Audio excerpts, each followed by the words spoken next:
തീ അണക്കുക മാത്രമല്ല, തീ പടരുന്നതിന് ഒരു തരത്തിലുള്ള സൗകര്യവും കൊടുക്കാത്ത മുൻകരുതലെടുക്കുകയും ചെയ്തപ്പോഴാണ് നമ്മൾ യഥാർത്ഥത്തിൽ രക്ഷപ്പെട്ടത്. എല്ലാവരും ഒത്തൊരുമിച്ച് പ്രവർത്തിച്ചു എന്നുള്ളതാണ് ഇതിൻ്റെ ഒരു നേട്ടം. ഇത്ര വലിയൊരു അപകടം സംഭവിക്കുമ്പോൾ ഞാൻ നേരത്തെ പറഞ്ഞതുപോലെ ഡിഫറൻ്റ്ലി ഏബിൾഡ് ആയിട്ടുള്ള ആളുകൾ ഉൾപ്പെടെ അവിടെ ജോലി ചെയ്തുകൊണ്ടിരിക്കുന്നുണ്ട്. ഒന്നാമത്തെ നിലയിലും രണ്ടാമത്തെ നിലയിലും മൂന്നാമത്തെ നിലയിലുമൊക്കെ. ആരുടെയും ജീവൻ നഷ്ടപ്പെട്ടില്ല, ജീവഹാനി ഉണ്ടായില്ല എന്നുള്ളത് വളരെ ആശ്വാസകരമായ ഒരു കാര്യം കൂടിയാണ്. അത് ഈ ജനങ്ങളുടെ കൂട്ടായ്മയുടെ ഭാഗമായിട്ടാണ് ആ രീതിയിൽ കൈകാര്യം ചെയ്യാൻ സാധിച്ചത്.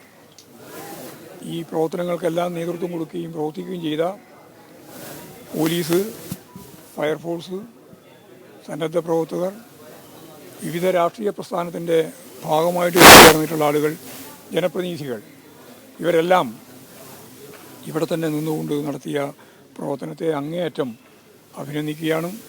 അവരോടെല്ലാമുള്ള നന്ദി ഈ സന്ദർഭത്തിൽ ജനങ്ങൾക്കെല്ലാം വേണ്ടി ഞാനിവിടെ സൂചിപ്പിക്കുക കൂടി ചെയ്യുകയാണ്.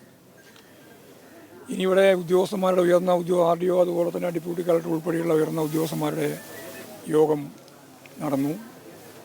ആ യോഗത്തിനെ തുടർന്ന് ഇതിനിരയായ വ്യാപാരി വ്യവസായികളുടെയും ജീവനക്കാരുടെയും 400ഓളം ജീവനക്കാർ ഇതിൻ്റെ ഭാഗമായിട്ട് ഉണ്ട്. അവരെല്ലാം ദിവസക്കൂലി അടിസ്ഥാനപ്പെട്ട് ജോലി ചെയ്യുന്നവരാണ്. അവരുടെ ജീവിതവും വളരെ പ്രധാനപ്പെട്ട പ്രശ്നമാണ്. അത് ഞാൻ നേരത്തെ പറഞ്ഞ പോലെ ഈ ഡിഫറൻ്റ്ലി ഏബിൾഡ് ആയിട്ടുള്ള ജീവനക്കാരും ഒക്കെയുണ്ട്. അവരെ സംബന്ധിച്ചും ഗൗരവപൂർവ്വം തന്നെ കൈകാര്യം ചെയ്യണം. മുഖ്യമന്ത്രിയെ ഇന്ന് രാവിലെ ഞാൻ ഇങ്ങോട്ടേക്ക് വരുന്ന സന്ദർഭത്തിൽ തന്നെ വിളിച്ചിരുന്നു. നമുക്ക് കേരളത്തിലെ മറ്റ് ചില മേഖലകൾ ഇതുപോലെ തന്നെയുള്ള നാശനഷ്ടം അഗ്നിക്കിരയായിട്ടുണ്ടായിട്ടുണ്ട്. അവിടെയെല്ലാം നൽകിയിട്ടുള്ള പാക്കേജ് നമുക്കിവിടെയും പ്രാവർത്തികമാക്കുന്നതിന് വേണ്ടി പ്രയാസം ഉണ്ടാവില്ല. അപ്പോൾ ആനുകൂല്യം നമ്മൾ കൊടുക്കാൻ കഴിയും. ഉദ്യോഗസ്ഥന്മാരോട് പറഞ്ഞത് 2-3 ദിവസം കൊണ്ട് എല്ലാ ആളുകളുടെയും അപേക്ഷ എഴുതി വാങ്ങി അവർക്കുണ്ടായിട്ടുള്ള നഷ്ടത്തെ സംബന്ധിച്ചൊരു കണക്ക് തയ്യാറാക്കണം. തീപിടുത്തം ഉണ്ടാവുന്നതിനിടയായ കാര്യങ്ങൾ എന്താണ് എന്നുള്ളതിനെപ്പറ്റിയും വ്യക്തമായ ഒരു ചിത്രം നമുക്ക് ലഭിക്കണം. സാങ്കേതികത്വം പറഞ്ഞ് ആളുകൾക്ക് നൽകേണ്ടുന്ന ആനുകൂല്യങ്ങളൊന്നും നൽകാതിരിക്കുക എന്നുള്ള സമീപനമല്ല. അവരെ ചേർത്ത് നിർത്തിക്കൊണ്ടാണ് ഗവൺമെൻറ് എല്ലാ കാലത്തും മുമ്പോട്ടേക്ക് പോയിട്ടുള്ളത്. ആ രീതിയിൽ ഇവരുടെ പ്രശ്നങ്ങൾക്ക് നമുക്ക് പരിഹാരം കാണാനാവണം. അവരെ അവിടെ പുനരുദ്ധരിപ്പിക്കാൻ സാധിക്കണം. അതാണ് വളരെ പ്രധാനപ്പെട്ട കാര്യം. അതിനെല്ലാവരുടെയും സഹായം ഉണ്ടാവണം. ഒറ്റ മനസ്സോടെ നമുക്ക് ഈ പ്രശ്നത്തിൽ പരിഹാരം കാണുന്നതിന് വേണ്ടിയുള്ള പ്രവർത്തനത്തിൽ യോജിക്കണം. കക്ഷി രാഷ്ട്രീയത്തിന് അതീതമായി എല്ലാവരെയും ചേർത്തുകൊണ്ടുള്ള പ്രവർത്തനമാണ് ഇന്നലെ നടത്തിയത്. ഇനി അങ്ങോട്ടും ആ രീതിയിലുള്ള പ്രവർത്തനം നമുക്ക് നടത്താൻ സാധിക്കേണ്ടതുണ്ട് എന്നാണ് അത് സംബന്ധിച്ചപ്പോൾ കണ്ടിട്ടുള്ളത്. വലിയ വിഭാഗം ആളുകൾ പങ്കെടുത്തിട്ടുണ്ട്. നമ്മൾ ക്ഷണിച്ചവർ മാത്രമല്ല പങ്കെടുത്തത്. എല്ലാ മേഖലയിലുള്ള ആളുകൾ, ജനപ്രതിനിധികളുണ്ട്. വ്യാപാരി വ്യവസായി സമിതിയുടെ, വ്യാപാരി വ്യവസായ ഏകോപന സമിതിയുടെ, ഇവിടെ തന്നെയുള്ള വ്യാപാരികൾ തന്നെ, അതിൻ്റെ അവിടെയുള്ള ജീവനക്കാർ, തൊഴിലാളികളുടെ പ്രതിനിധികൾ എല്ലാവരും പങ്കെടുത്തിട്ടുണ്ട്. അവരെല്ലാം ഏകണ്ഠമായോ ഏകസ്വരത്തിൽ പറഞ്ഞിട്ടുള്ളത് അതാണ്.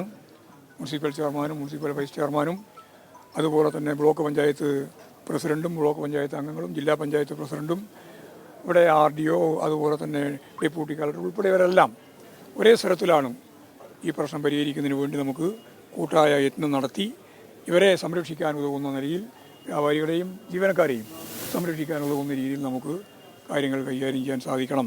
അതിന് മാധ്യമങ്ങളുടെ എല്ലാ തരത്തിലുള്ള പിന്തുണയും വേണം. ഇന്നലെ ആദ്യം മുതൽ അവസാനം വരെ മാധ്യമങ്ങൾ നല്ലപോലെ ശ്രമം നടത്തിയിട്ടുണ്ട്. അതൊരു കൂട്ടായ ശ്രമം തന്നെയാണ്. അതിനെയും ഞാൻ ഈ സന്ദർഭത്തിൽ അഭിനന്ദിക്കുകയാണ്. പിന്നെ ചിലരെല്ലാം ഇതിൻ്റെ ഇടയിലും കാര്യങ്ങൾ ഒപ്പിക്കാനുള്ള ശ്രമം നടത്തിയിട്ടുണ്ടാവും. അത് നമ്മൾ മൈൻഡ് ചെയ്യുന്ന പ്രശ്നമില്ല. അതൊക്കെ കണക്ക് വരികയുള്ളൂ. 2 ദിവസം കൊണ്ട് കണക്ക് കിട്ടും. അല്ല, ഞാൻ ഈ പറഞ്ഞ കാര്യങ്ങളോട് പൂർണ്ണമായിട്ട് യോജിക്കുക ചെയ്തത്.